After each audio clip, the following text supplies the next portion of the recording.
kekuatanku,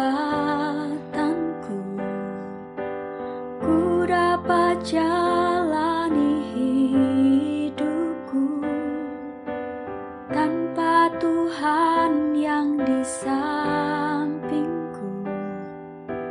Ku tak mampu sendiri.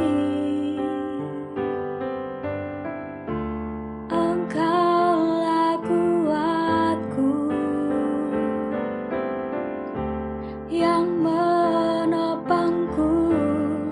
Ku pandang wajah-Mu dan berseru, pertolonganku datang dari-Mu. Peganglah tanganku, jangan lepaskan. Kaulah harapan dalam hidupku.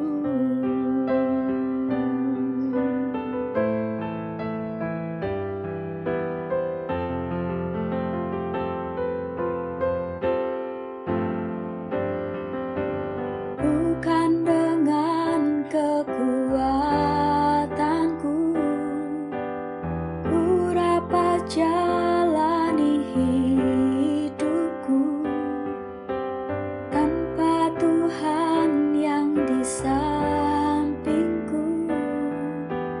Ku tak mampu sendiri. Engkaulah kuatku yang menopangku. Ku pandang wajah-Mu dan berseru, pertolonganku datang dari-Mu. Peganglah tanganku, jangan lepaskan. Kaulah harapan dalam hidupku.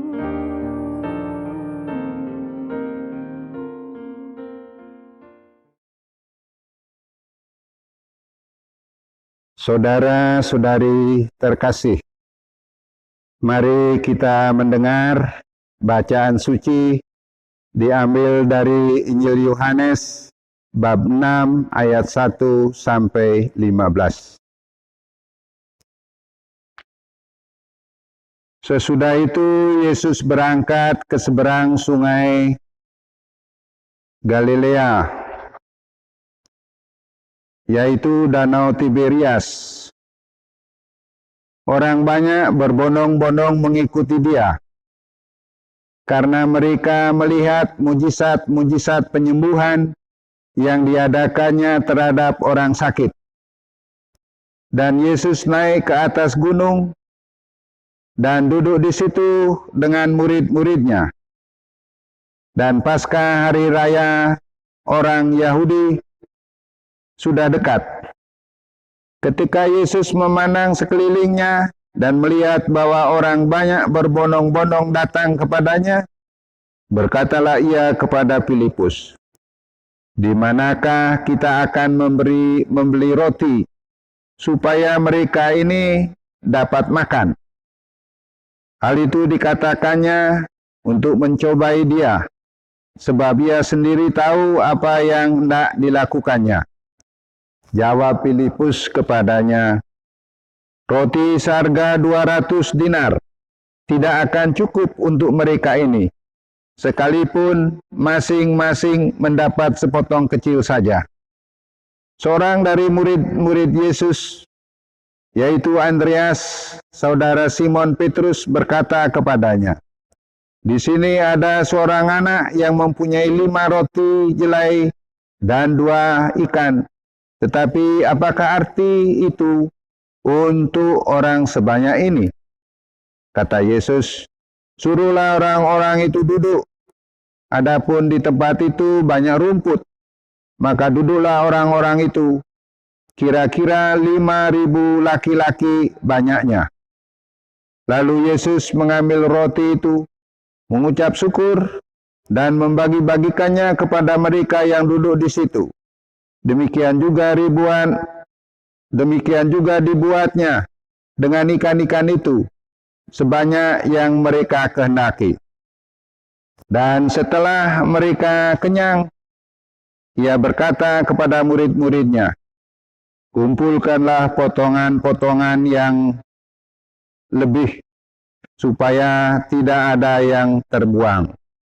Maka mereka pun mengumpulkannya, mengisi 12 bakul penuh dengan potongan-potongan dari kelima roti jelai yang lebih setelah orang makan. Ketika orang-orang itu melihat mujizat telah diadakannya, mereka berkata, "Dia ini benar-benar nabi yang akan datang ke dalam dunia." Karena Yesus tahu bahwa mereka hendak datang dan hendak membawa dia dengan paksa untuk menjadikan dia raja, lalu dia menyingkir pula ke gunung seorang diri. Demikianlah Injil Tuhan. Terpujilah Kristus. Saudara-saudari terkasih, kita sama-sama merenungkan bacaan suci yang diambil dari Injil Yohanes tentang Yesus mengadakan mujizat memperbanyak roti dan ikan, memberi makan kepada ribuan orang sampai kenyang. Saudara-saudari terkasih, kamu harus memberi mereka makan. Demikian perintah Yesus kepada para murid-Nya. Tindakan memberi makan didorong oleh rasa syukur, karena keberhasilan atau karena mendapat rezeki. Ada juga yang didorong oleh rasa iba, oleh belas kasihan terhadap mereka yang susah, mereka yang lapar, dan tidak memiliki makanan. Saudara-saudari, di dalam kitab suci ada beberapa peristiwa tentang memberi makan.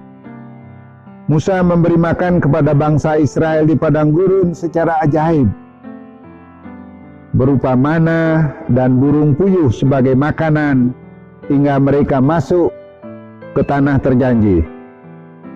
Nabi Elisa memberi makan kepada 100 orang dengan 2 roti jelai. Mereka semua makan sampai kenyang, bahkan masih ada yang tersisa. Saudara-saudari terkasih, Injil hari ini mengisahkan tentang Yesus memberi makan kepada orang banyak. Peristiwa perbanyakan roti ini meningkatkan popularitas Yesus. Orang banyak itu mengalami kebesaran Yesus sebagai seorang Mesias yang dinantikan.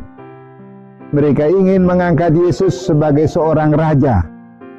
Tetapi Yesus menolaknya dan menghindar dari tekanan ini. Lalu ia menyingkir ke gunung. Saudara-saudari, Yesus menolak tawaran itu karena tidak sesuai dengan hakikat perutusannya. Ia tidak ingin menjadi raja yang penuh dengan batasan-batasan seremonial. Pesan kenabiannya juga kurang mendapat tempat di dalam seremonial formal itu. Yesus sungguh menjaga hakikat dasar perutusannya. Ibaratnya ia mau kembali ke visi dan misi, sehingga jalan keselamatan tetap terawat. Saudara-saudari terkasih, ada hal yang menarik dari peristiwa ini, di mana Yesus tergerak hatinya oleh belas kasihan, melihat ribuan orang yang sedang kelaparan. Dia katakan kepada mereka, "Kamu harus memberi mereka makan." Mujizat terjadi karena keikhlasan hati seorang anak kecil yang merelakan 5 roti jelai dan 2 ekor ikan untuk dibagi-bagikan kepada orang banyak. Saudara-saudari terkasih, Yesus berharap agar para murid sadar bahwa setiap pemberian sekecil apapun menjadi besar dan banyak bagi mereka yang menerima bila diberikan secara tulus dan penuh rasa syukur. Yesus mau mengingatkan lewat peristiwa ini bahwa Allah sungguh berbelas kasih dan belas kasih-Nya tidak dapat dibendung oleh siapapun.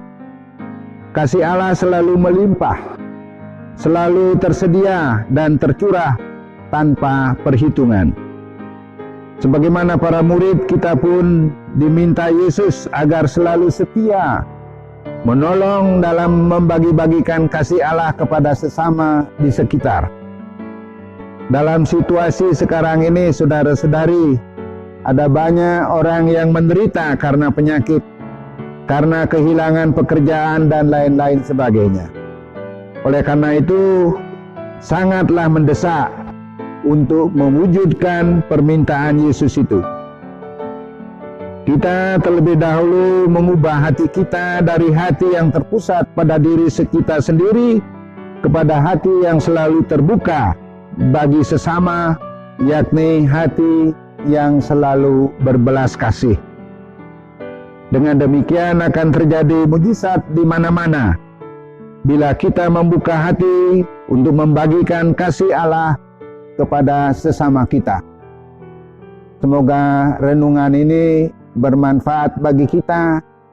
Semoga renungan ini juga bisa menjadi bahan untuk melihat apa yang kita bisa buat sebagaimana Yesus telah buat kepada orang banyak, memberikan mereka makan sampai kenyang, bahkan sampai ada yang sisa. Semoga